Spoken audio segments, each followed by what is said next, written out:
started. Pull right up there. Good.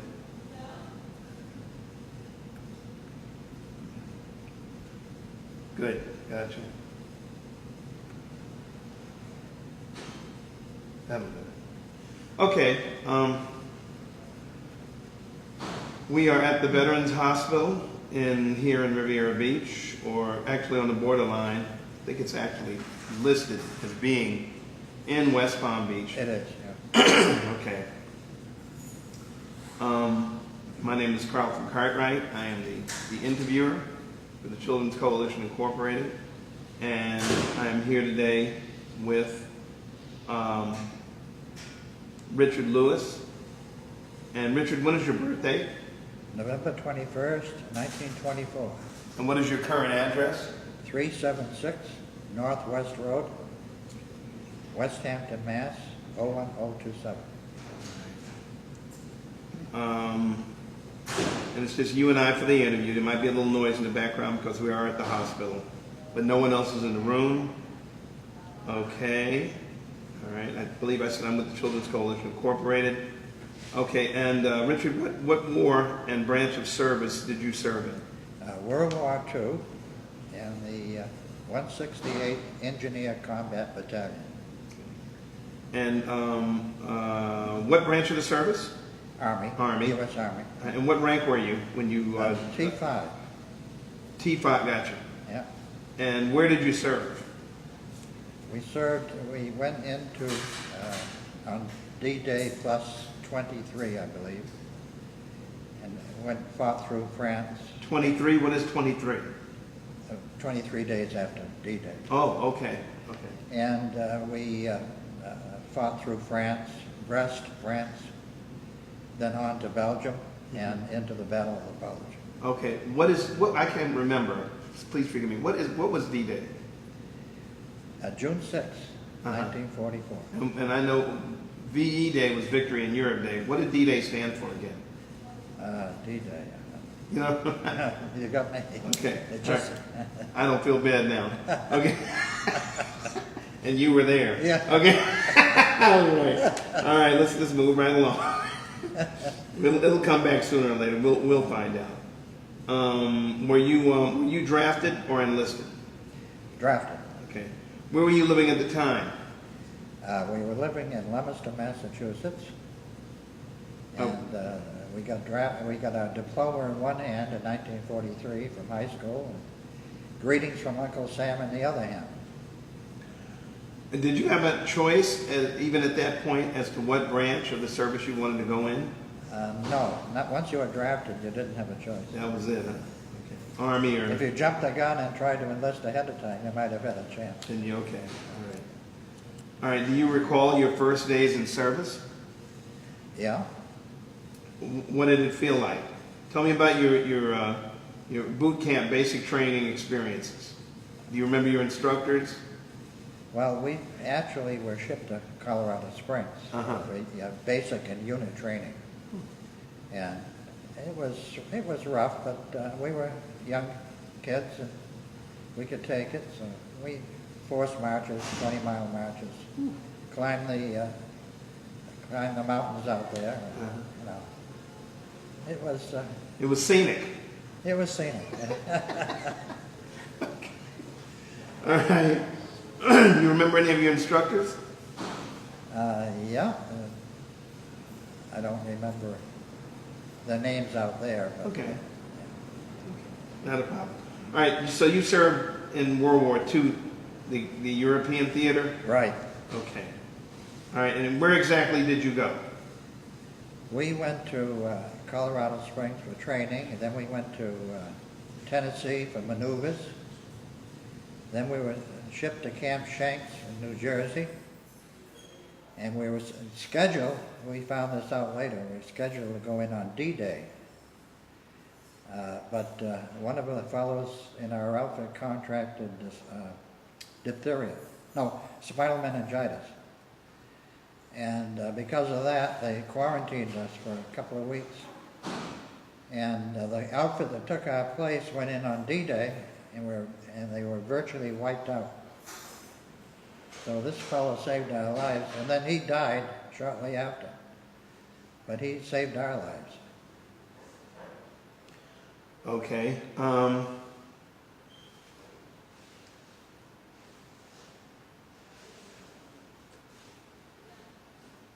What was your job assignment? Combat medic. Oh, you were a medic? Yeah, Oh, okay, all right. yeah, And obviously you did see combat. yeah. So tell me a little bit more about this person that saved your life. Oh, the fellow that, he was sent from Colorado to the east to go to school to learn how to operate the boats in case we had to go across the Rhine River. Okay, And so he had a great time. He was, you know, going to school with a bunch of girls and free in the evening and all this and that. Then when we all met at Camp Shanks, or embarkation point, then he didn't feel too good. He went to the medic and the doctors. Turned out he had spinal meningitis.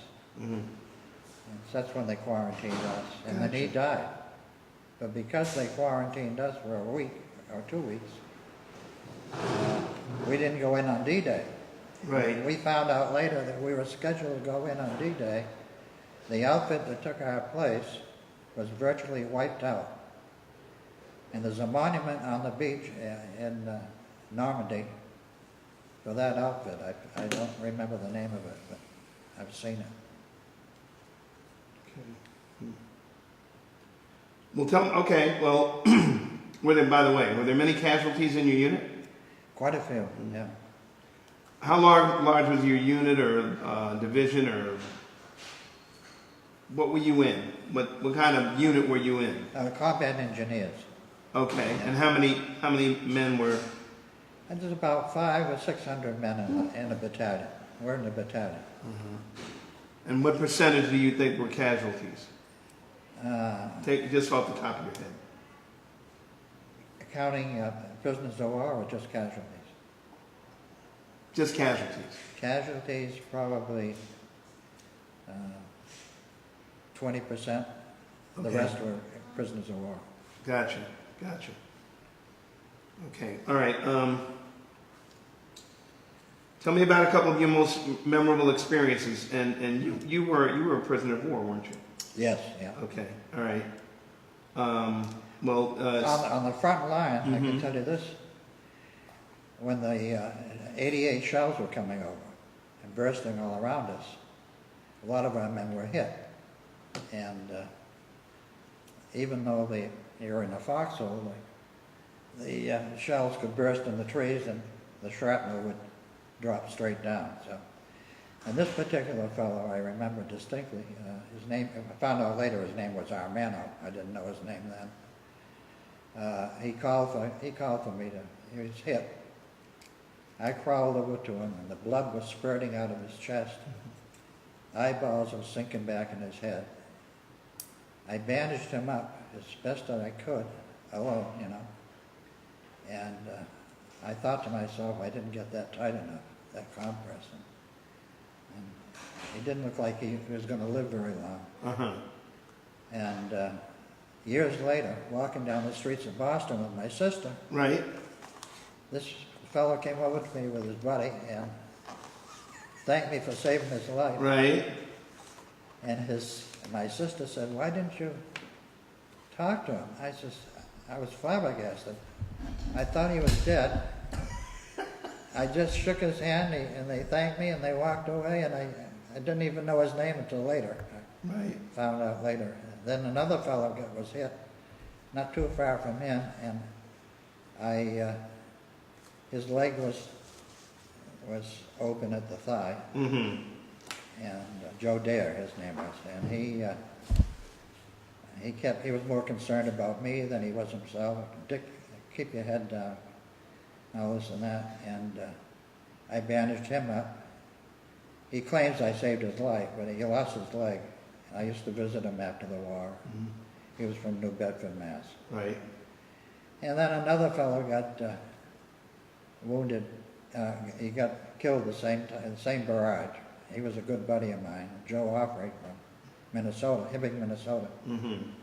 And I took one of his dog tags. Should I ever get back, I was going to make sure his folks got it. And I followed through with that. I gave it to his brother. So Okay. I had a lot of incidents like that on the front line. Right. Prisoner of war, one of the experiences I had as a prisoner was in Limburg. The Russians were right next door to us in another POW camp. The only thing that separated us was a tall fence. And they were allowed to go downtown and make bread. And of course we were all starving. They wanted to trade their bread for our clothes. And even though I was freezing, that bread looked awful good. So I took my sweater off and waved it to them, and they tried to give me like a half a loaf, and I tried to go higher, and we bartered back and forth. And finally, we agreed on, I guess it was about a half. Right. And as the guard came around, the guard would continue to circle the building. As he got out of sight, I jumped. They told me to jump out the window, and I did. And I threw the sweater over the fence, but it caught on the barbed wire at the top.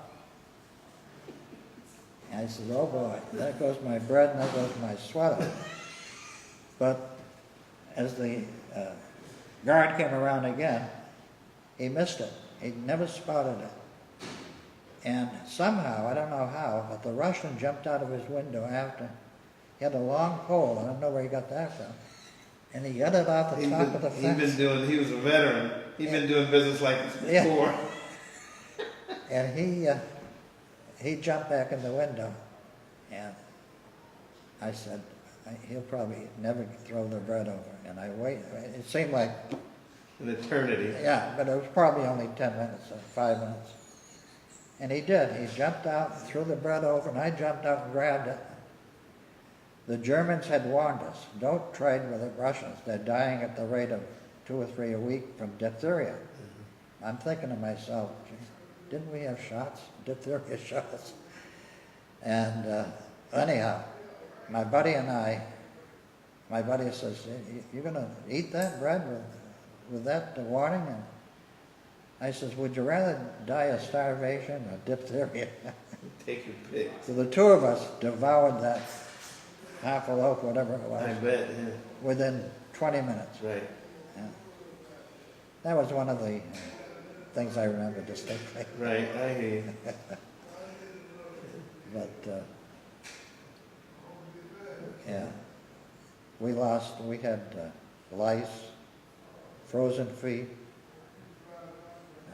dysentery, no change of clothes, no shower, and it wasn't anything you'd want to go through again. Right.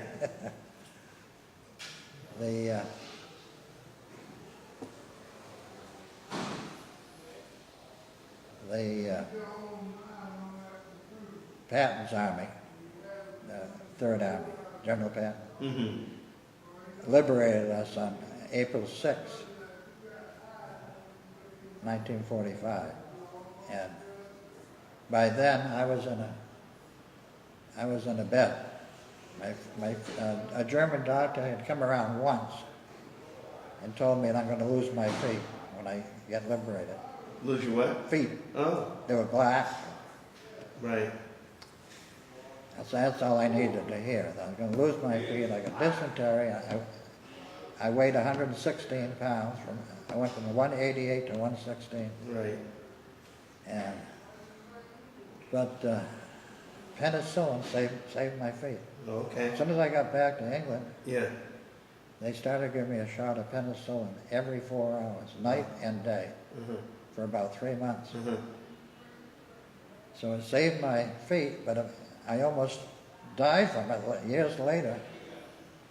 Some doctor gave me a shot of penicillin for a chest cold. Yeah. head swelled up, my Allergic chest, my inside of my body was full of hives.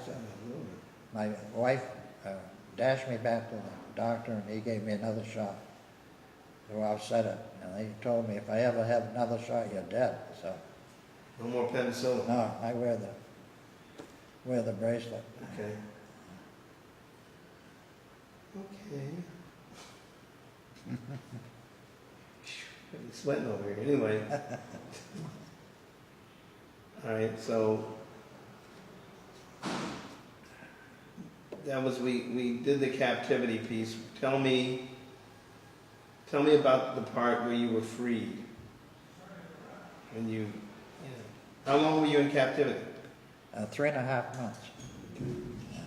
So how did you attain your freedom? Well, General Patton sent a group up. He wasn't supposed to do that because he found out his son-in-law was in our camp. And he wanted to rescue his son-in-law. He was in our camp, but he was in a different section because he was an officer. Okay. And they sent a brigade up. And the brigade just about got wiped out. One of our men, Lieutenant Holland at the time, was in the officers' quarters, and he told me about it. He says he and another fellow jumped off these tanks and everything that were rescuing them because they were getting barraged, they were wiped out. They hid in the briar bushes and eventually worked their way back to the American lines, but they're the only two that escaped that I know of. And General Patton's son-in-law got wounded. So, but then that was late May, the end of May, late March, because April 6th I was liberated. Then the Army came through, What year was that? 1945. Okay. Yeah.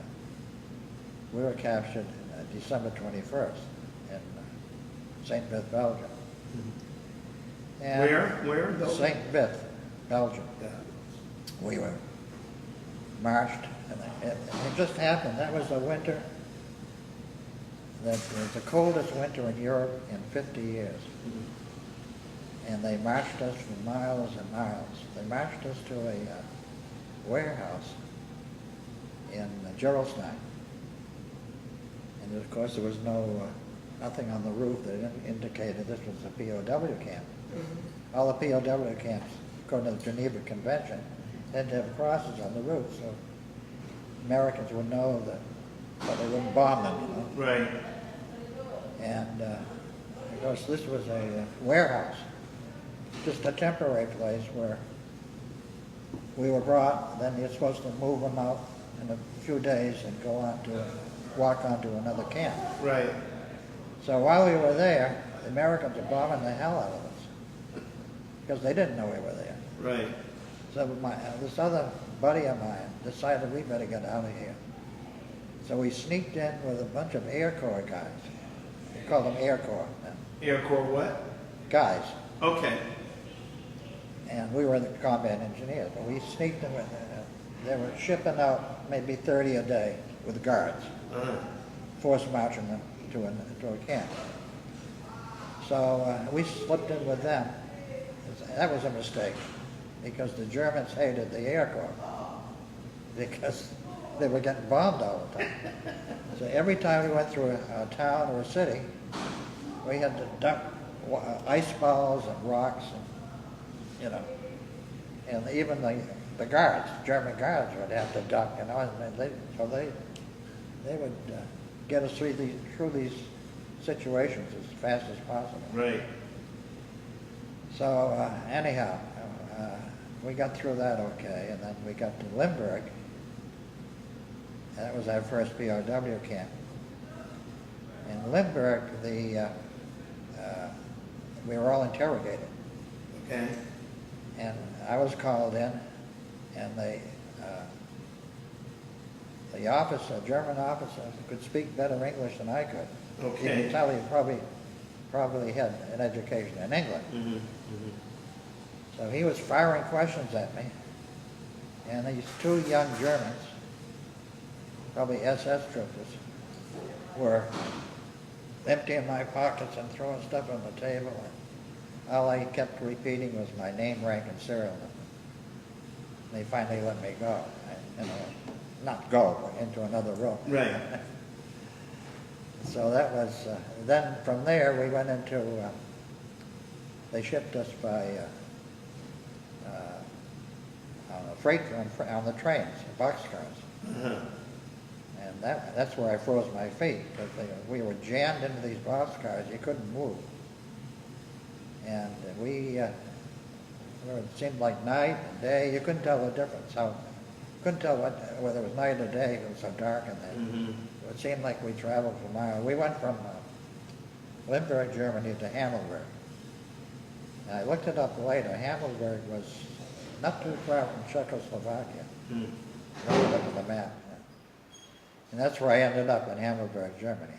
Right. That's where I ended up on a cot eventually with frozen feet. I think maybe another week or two I might not have made it. It was pretty bad off. They flew me back on a stretcher though. Flew you back what? On a stretcher. They flew me back to Massachusetts, the Level General Hospital, which was in Fort Devens, Mass, Uh-huh. where I was born and brought up, not too far from there. Back home. Yeah. Okay. Were you awarded any medals or citations? Our outfit was, yeah. We were awarded the Belgian Croix de Guerre by the King of Belgium. We were awarded the Presidential Unit Citation Okay. and various other medals. I can't think of them all. Okay. And what did you get them for? For our defending St. Vith, Belgium. Okay. And that's the Battle of the Bulge, by the way. That was the Battle of the Bulge? Yeah. Gotcha. Okay. Yeah. All right. So we were outnumbered there by,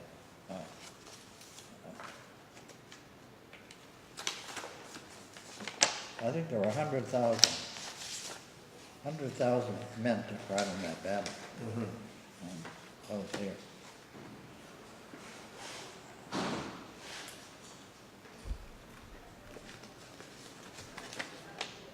$600,000 Americans were in that battle, more than the biggest battle ever fought by the American Army. There were 3 American armies, 8 corps. We were in the 8th Corps, by the way, the Right. 8th Corps. There were 600,000 Americans, 55,000 British, 500,000 Germans. Casualties, American casualties were 81,000, including 19,000 killed. British, 1,400 casualties, 200 killed. Germans, 101,000 casualties. And that's about it. Okay. Give me those numbers again, quick. 600,000 Americans, Uh-huh. more than the combined Confederate forces at Gettysburg. 3 American armies, 8 corps, equivalent to 31 divisions. 55,000 British, which is 3 British divisions plus contingents of Belgian, Canadian, and French. Right.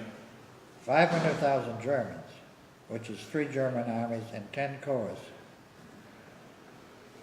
And the casualties were American 81,000, including 19,000 killed. British 1,400, including 200 killed. Germans 101,000. 800 tanks were lost on each side. 1,000 German aircraft. That's quite. I could enclose this if you want to. You can what? Enclose it with my. Yeah, that's That's an extra copy. That'll work. Yeah. Okay. All right, moving right along. Yeah. I also have a, we went back and put them.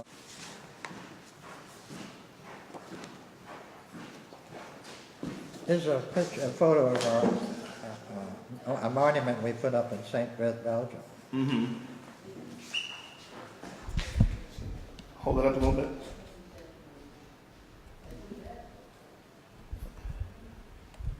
A little bit more. All right, that, a little bit, that, good. Hold on.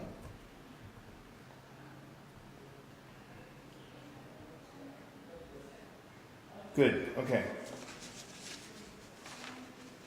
And this is pretty interesting. What is that? There were, I don't know, you've probably heard about the Malmedy massacre. No, I haven't. It happened 16 miles to the north of us.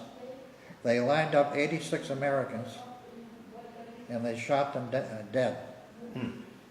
And there's a monument there with a name of each American that was killed or shot to death. I've been back there. And of course that was the SS troopers that did that. Got it. If we had been captured there, I wouldn't be talking to you now. So.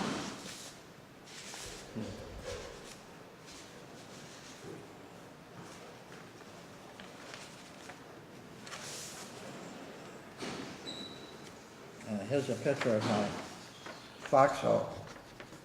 I found my foxhole. They're preserved by the belt. They don't destroy them. They Hold preserve it. Now, bring that up. There you go. A little bit more. Good. Hold it down a little bit. Right there.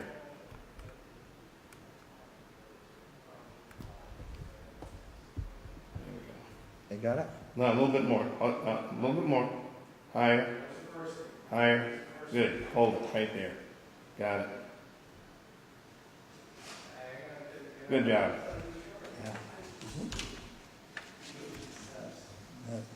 I'm enclosing this article that was in the local Fitchburg, Leominster, Mass. Right. Yeah, Just hold up the front for me. yeah. Good.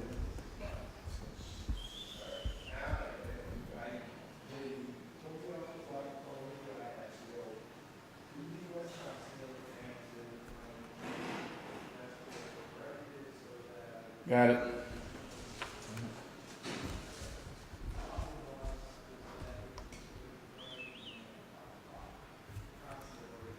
That was at one of our reunions. Uh-huh. Yeah, and, Okay.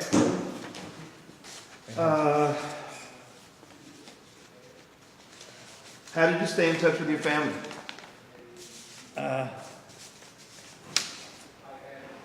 when we were fighting on the front line, there was no way we could stay in touch. Right. And then in prison camp, we wrote letters, but they never, or tried to write letters. My folks never got any. But the day he got word I was a prisoner, we were just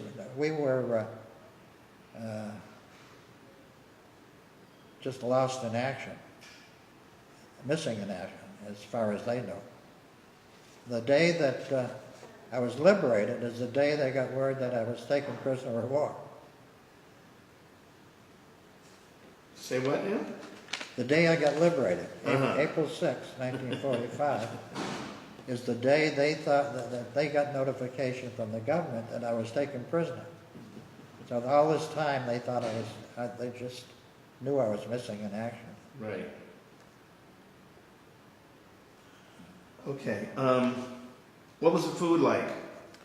How was the food in basic training? Good. I liked it. All right. You were so hungry because they worked you hard Right. that you ate good. You ate a lot.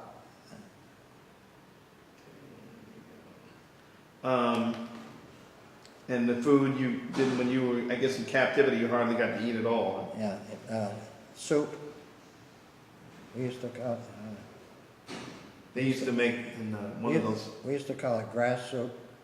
There wasn't much in it. right? And black bread occasionally. You had to mix, they put us in like squads, 7 or 8 men, Mm-hmm.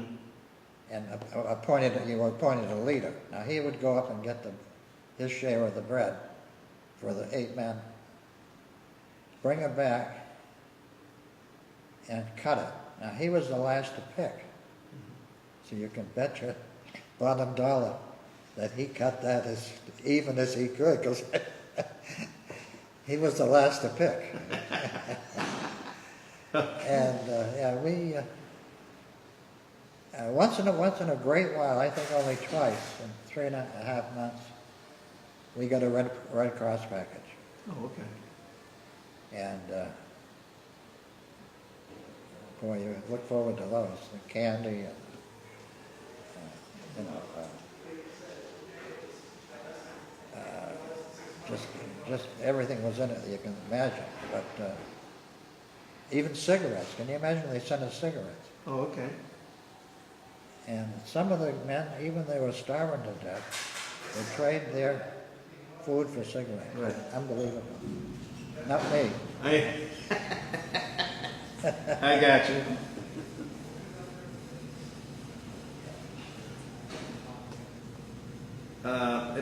Besides, on a regular basis, without, obviously, being a POW, you didn't, but in your regular service, you had plenty of supplies, right?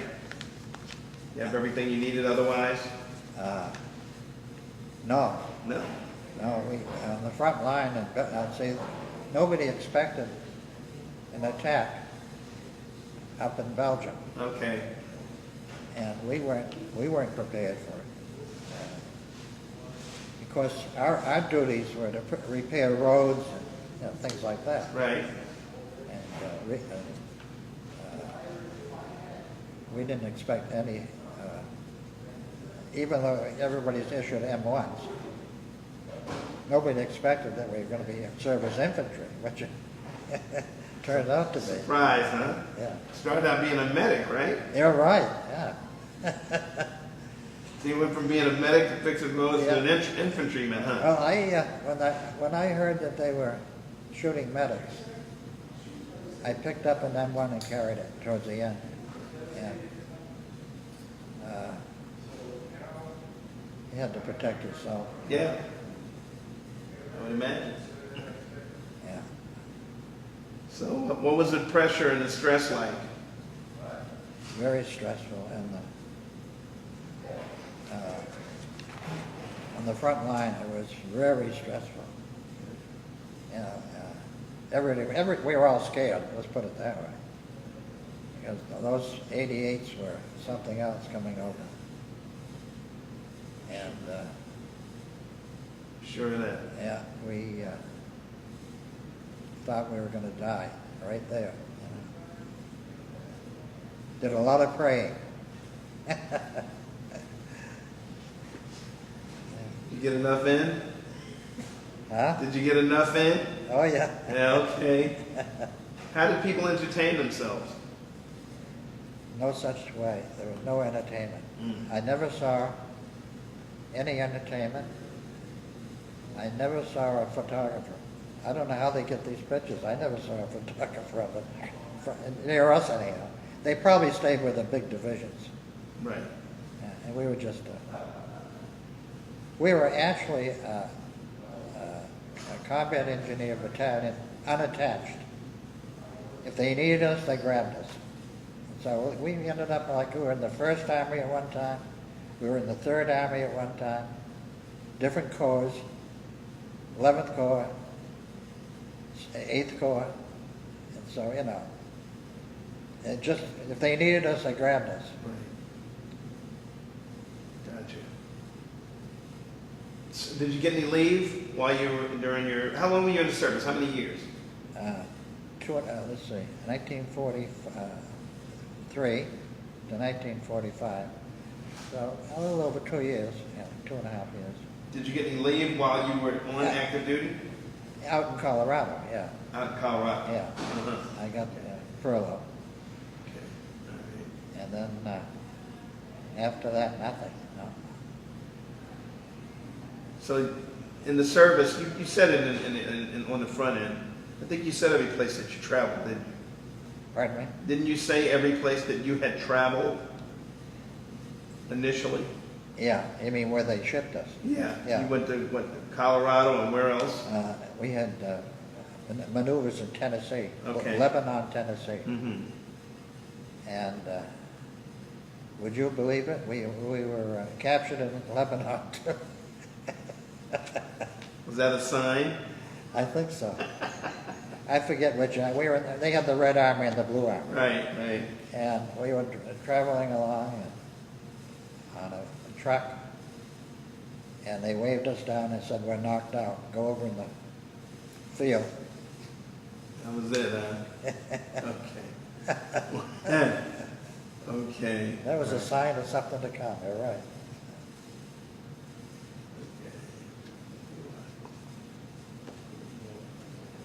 What did you think of your officers or fellow soldiers?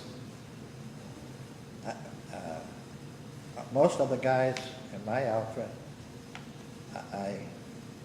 I knew. 19 of us from Leominster. Huh? 19 of us were drafted from Leominster alone. Okay. And so What is the name of that city? Leominster. It looks like it's pronounced Leo Minster. Okay. It's Leominster. Okay.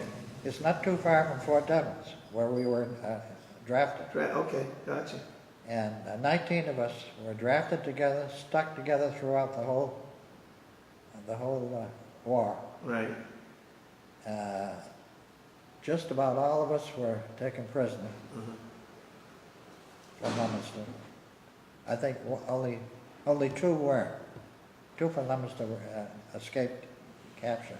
Mm-hmm. One got killed in France.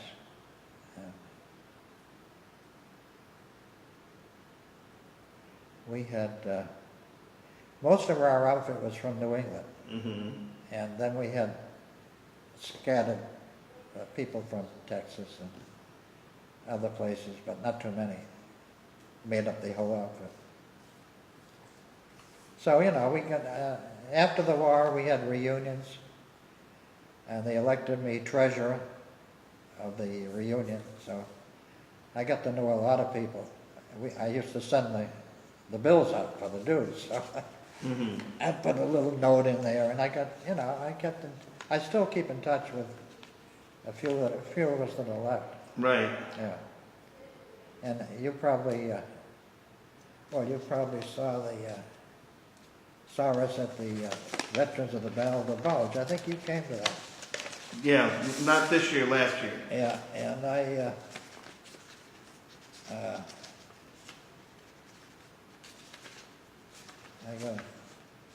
that's us.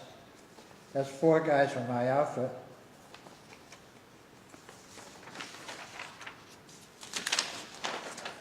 At that Veterans of the Battle of the Bulge meeting. Look like George. George Fisher? No, No. which one? The one, no, that's not him. Okay, hold on. The man at the bottom is a Belgian. All right, That puts the man at the bottom? on the bottom picture. Ah, He's a Belgian that puts flowers on our monument every Christmas. oh, really? Yeah. And who are these 4 gentlemen? Let's see, Bill Friedman. From left to right? Let's see.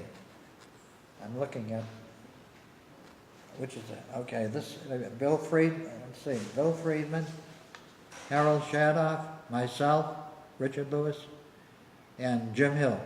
And Jim, okay, gotcha.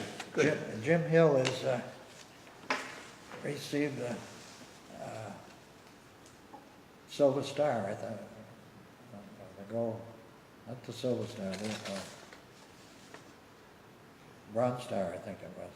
Mm-hmm. Okay. For knocking out a tank. Knocking out, left to right now.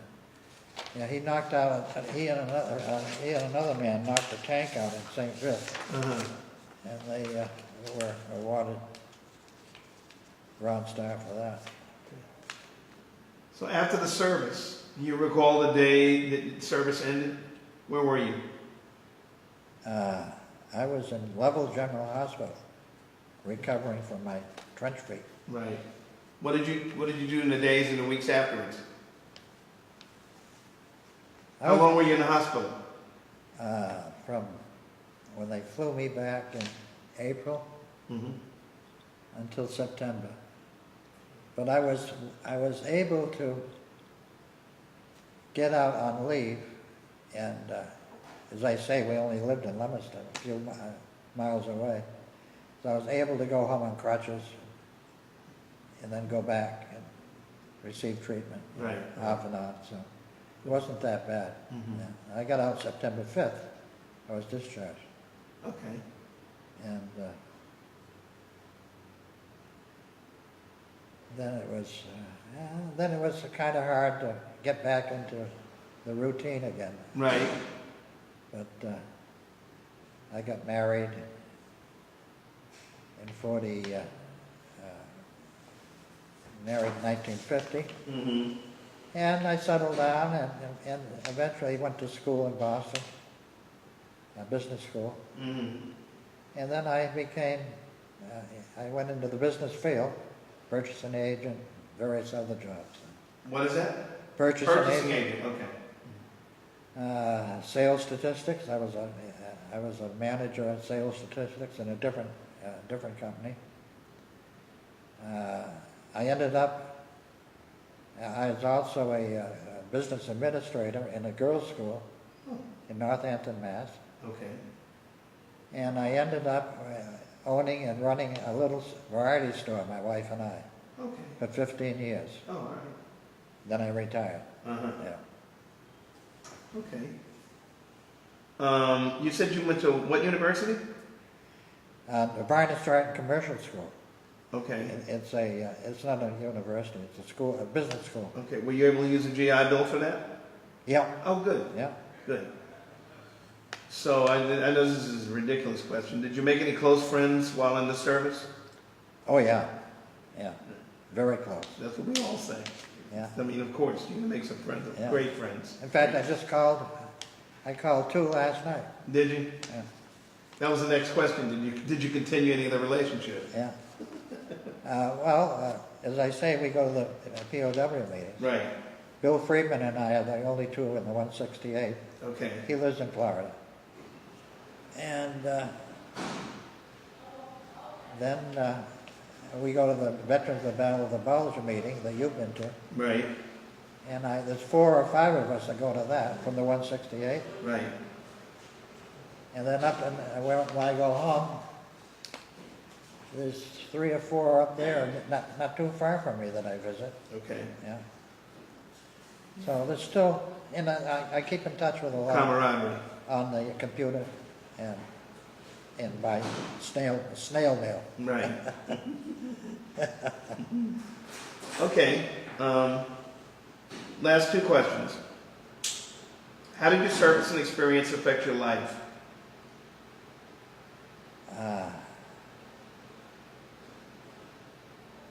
It was an experience that I will never forget, but I was proud to serve my country, and I'd do it again.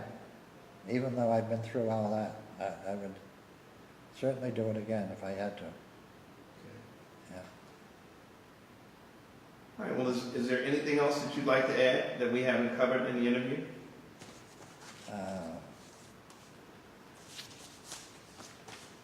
No, I think I've covered just about everything. Is that everything?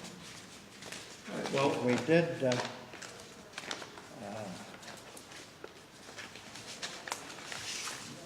We did, not me, I was in prison camp, but the rest of my outfit helped liberate a concentration camp. And I'll read this to you.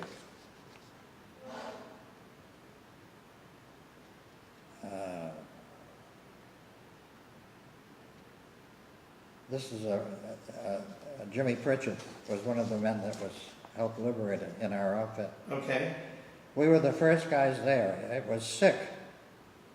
Minutes before the soldiers made it into camp, guards shot 35 prisoners, leaving only 6 alive by the time the liberators arrived. 2 of the prisoners died while they were there. The mayor of Ordorf hung himself after the army brought him to the camp. German civilians were ordered to collect the remains of countless dead prisoners and bury them in a hill in the town, placing stars of David on the Jewish graves and crosses on the Christian graves. Pritchett, who was from Leominster, was 19 years old then, just like we all were, Right. and to this day carries pictures in his wallet taken at the concentration camp. Not all of the men from Leominster who joined the 168th made it home alive. That's in this article that I'm quoting. That's in here that I'm Yeah. going to ship to you with the Right. package. Okay, well, Richard, we just want to thank you very much for your time. And Well, it's good to get it off my chest. I understand, and it's always a pleasure. Yeah. Absolutely. Thank you Thank you very much. Thank you for the interview.